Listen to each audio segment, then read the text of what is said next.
SomTeach, Technology, Form 4, page 89 to 93.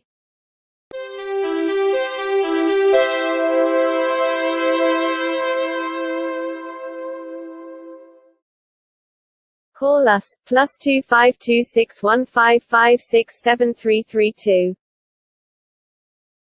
Asalaamu calaykum ardaydeena Soomaaliyeed meel walba aad joogtaan ku soo dhawaada Technology Form 4 sidaad ogtihiin waxaan ku guda jirnay unitkii programming oo ahaa unitka buugan Technology Form 4 ugu dambeeya oona ah unit aad iyo aad u wanaagsan wuxuuna ka hadlayaa gaar ahaan programka loo yaqaano Python waa program basic programming lagu sameeyo oo programyo badan lagu qoro oo ardayga u sahlaya in uu wax ka fahmo sida ay u shaqeeyaan barnaamijyada programmingka waa barnaamij aad iyo aad u fudud oo aad iyo aad maaragtay u wanaagsan haddii aad noqon lahayd adiga oo hadda form 4 ah iyo haddii uu noqon lahaa ardayga hadda jaamacadda dhigta dhammaan programkan aad ayuu waxtar idinku leeyahay oo in aad barataan ardayga hadda form 4 ah oo mustaqbalka daneynaya inuu jaamacadda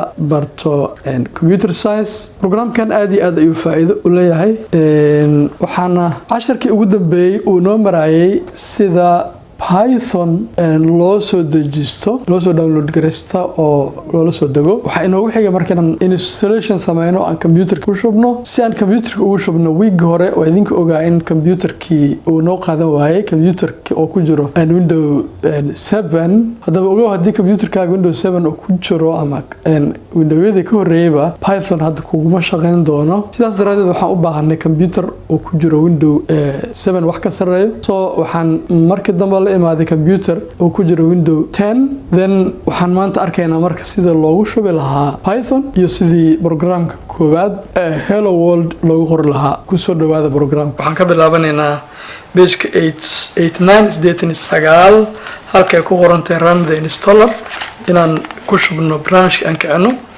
run the installer by double clicking on the download filekii aad soo dejisay ayaa double click siinaysaa you should see the following window daaqada buugan ku qoran ayaad arki doontaa soo waan soo dejiyay downloadki markaa aan tago oo aan idin tuso downloadkii folderkiisa halkaas ugu jira Python 3.9 buuga waxaa ku qoran Python 3.8.3 laakiin kan waa version kasii dambeeyo waxaa la yiraahdaa Python 3.9.1 ayaa la yiraahdaa isagaasaan double click siinaynaa mar hadiiba aad soo degsatay isagii ayaad ku dhufanaysaa soo marada markaa ku dhufatid hadduu alla yiraahdo waxaa bilaaban doona marka installationkii soo waa ujeedaa hadda daaqadan ayaa noo soo baxday install now ayaan dhihi doonaa labadan meelna waxaan saari doonaa jag install launcher for all users iyo add Python 3.9 to bath waa qaadanaysaa labadaba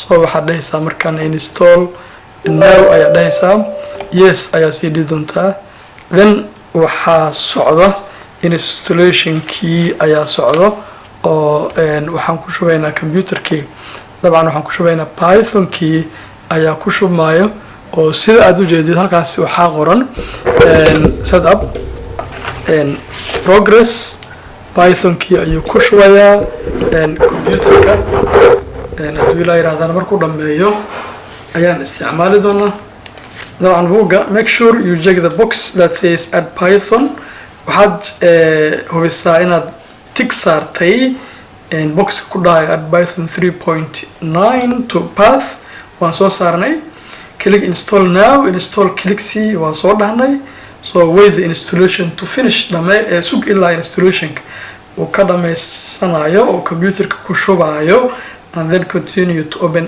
IDL then waxaad kicin doontaa IDLE ayaa kicin doontaa oo ah IDLE oo ah Integrated Development and Learning Environment waa halkii wax lagu sameynayay oo wax lagu baranayo so ugu dambeyn waxaan dhihi doonaa sida page-ka 9aad ku taalo setup was successful setup waa lagu guuleystay haddii kalena wuu soo celin doonaa wuxuu dhihi doonaa setupkii laguma guuleysan so setupki markii lagu guuleysto waa kaa wuxuu dhahay setup was successful setupkii waa lagu guuleystay then halkaas sida sawirka ka aragtid close u baan dhihi doonaa most of Python installation install the environment to create program ayaga environmentigii programka ku shubay computerka waxaana la yiraahdaa IDLE integrated development and learning environment. Python IDLE is a suitable environment to do your programming waa meel muhiimsan ku habboon oo aad programkii ku samayn kartid. Okay, kan marka waan iska xiraynaa hawshii waan ka dhamaysanay close ayaan dhihi doonaa. Okay, open IDLE formarka IDLE say u furaysaa marka and you can open IDLE in two steps laba hab aad isticmaali kartaa. Go click the start menu inaad start dhahdid oo computerkaaga startgiisa aad click dhahdid and locate the Python 3. markaasna aan dhahno Python 3.9 oo halkaas aan tagno. Okay, and waxaa kaloo dhihi kartaa open the folder and select IDLE ama folder key meesha ku shubtay inaad tagtid oo aad IDLE dooratid soo marka labadaas habba waad isticmaali kartaa.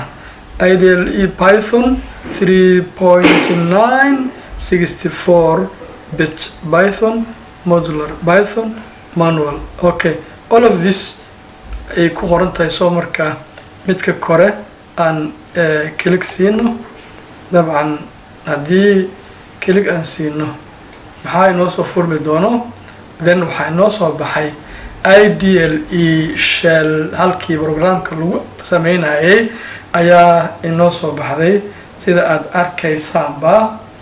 IDLE opens a Python shell wuxuu furayaa Python shell daaqadaas inoo furan oo sida notepad oo kale ayuu inoo furayaa shellka marka lagu leeyahay waa dooskii oo kale waaya. Okay, the Python shell is an interactive environment waa meeshii wax lagu qori lahaa oo wanaagsan that allow you to type in some Python code taasoo ku ogolaanaysa inaad codekii qortid and execute aadna kicisid immediately sida ugu dhaqsiya badan. It's a great way waa hab wanaagsan to get started with Python program inaad Python programming aad kicisid. The Python shell window looks like this. daaqadaas idin muuqata ayuu u eg yahay. Okay, pageka 91 daaqadii ayuu ka bilaabay oo haddaba inoo furan. At the top of the window daaqada halkeeda sare you can see the version of Python versionkiisa aad arki kartaayo kor IDLE shell 3.9.1 waa versionkii uu lahaa Python kani. Okay, and that's running and some information about the operating system. And operating system kan aan isticmaalayno faahfaahintiisa ayaa halkaa ku jira.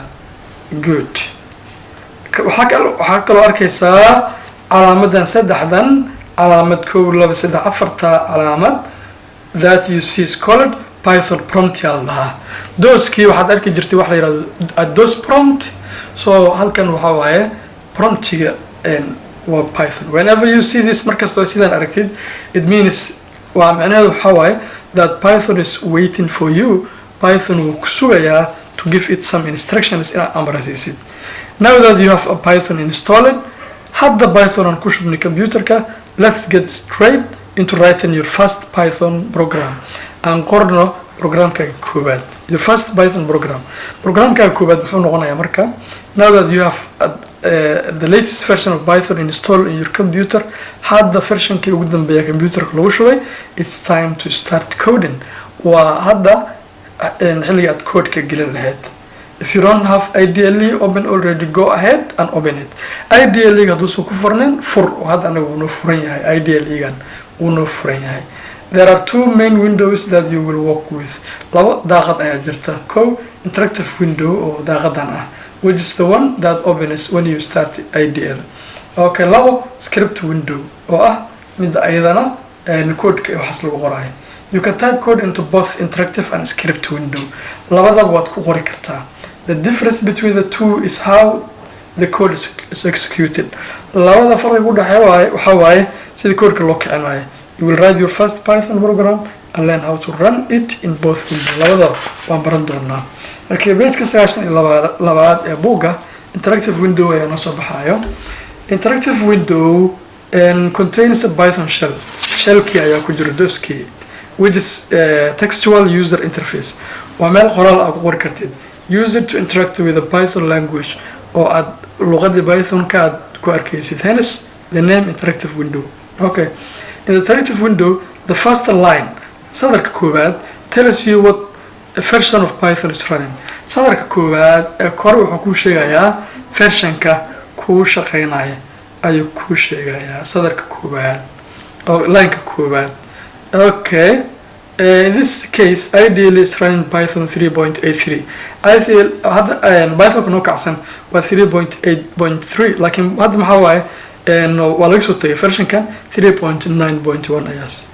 The second and third line sadarka labaad iyo midka saddexaad ba give some information about operating system waxay ku siinayaan operating systemka aad ku jirtid and some commands iyo amaro which you can use to get more information about Python.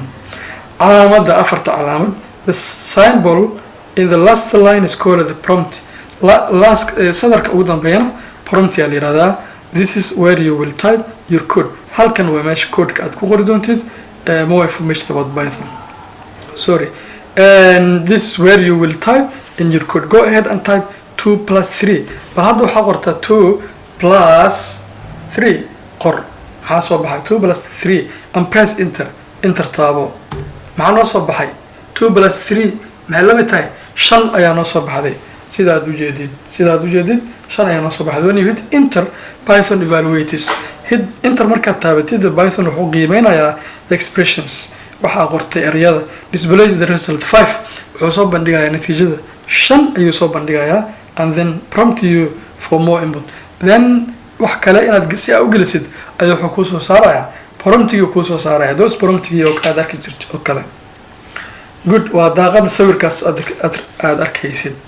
Let's try something a little more interesting.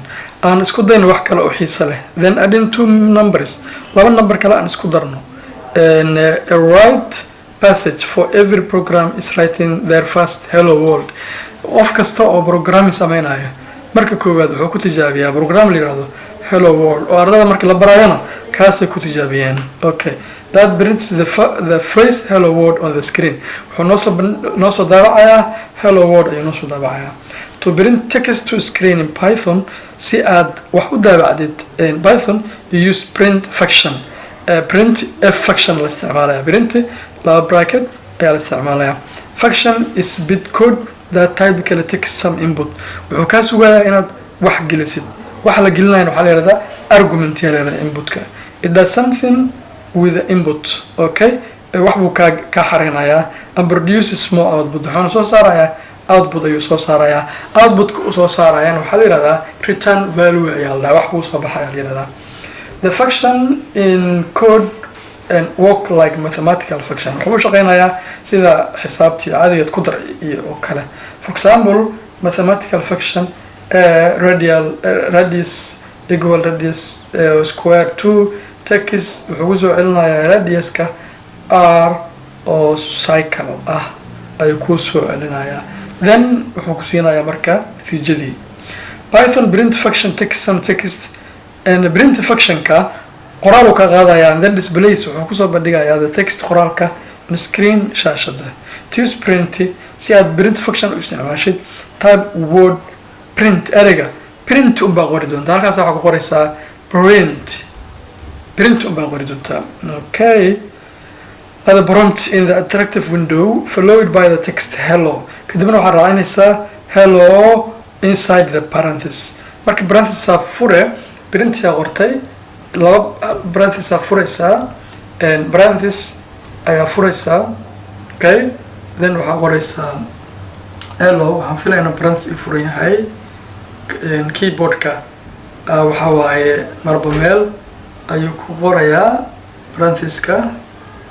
Okay, keyboardkayga waa waxaa la mar labo uu ku qorayaa. Okay, then waxaa leedahay hello.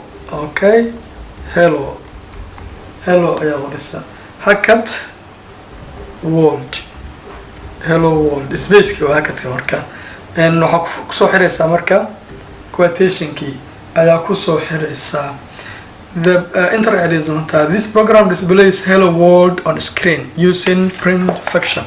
Okay, enter dhe marka maxaa kusoo baxayo. Okay, invalid syntax.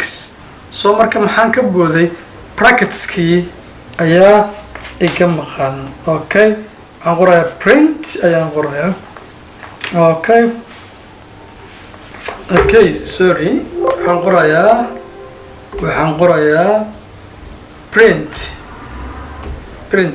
Okay, then waxaan qoraa bracket, waxaan leeyahay double quotation, waxaan leeyahay hello comma, waxaan leeyahay world quotationkii aan kusoo xirayaa, bracketkii ayaan haddana soo xirayaa. Enter maxaa ii soo baxay? Hello world ayaa ii soo baxay. Lidiana ninka tagaan filayaa. Hello world ayaa ii soo baxay. Haddaan kugu celiyo waxaa qoraysaa print bracket and double quotation, waxaa leedahay in hello hakadan dhahay space ma noqonaya, world ayaan qorayaa caadi, double quotation bracketka weynaa ayaan soo xiraya. Okay, hello world ayaa inoo soo qorantay. Good. Hello world is argument that's been passed to print function. Waxa loo baasay functionka la yiraahdo printy. Hello world ayuu inoo soo celiyay. Hello world must be written with a quotation mark. Quotation mark waa inay ku dhex jirtaa. Hello world meeshaad ku qorata adiga waxaad qori kartaa wax kale oo adiga leedahay ayaad qori kartaa. Interactive window can execute only a single line code of time. Hal line oo code hal mar la kicinaya. This is useful for trying out small code. Marka tan waxay muhiimsan tahay marka aad hal code yar qoraysid and exploring the Python language, but it has major limitation. Laakiin waxay leedahay limitation ay leedahay because code must be entered one line at a time. Mar walba hal line ayaa codekii la gelinaya. Alternatively, si taas la mid ah, you can store some Python code in text file ayaad ku save garan kartaa, then execute all of the code. Hal maraad kicin kartaa with a single command adoo hal amar isticmaalayo. The code in the file is called script yaa la yiraahdaa, and file containing Python scripts are called script files. Script files are nice not only because they make it easier to run program, waxay ku fiican yihiin kaliya inay program kiciyaan kaliya maahane, but also because they can be shared with other people. Dad kale lala wadaagi karaa so that they can run your program to si program oo kicsid. Okay, maanta waxaan baranay marka sida Python computerka loo install gareeya. Haddana waxaan baranay sida Python barnaamijka ugu horeeya hello world loo qoro. Intaas ayaan ku soo gabagabeynaynaa casharkii. Okay, aad iyo aad u mahadsantihiin. Call us +2526155673332.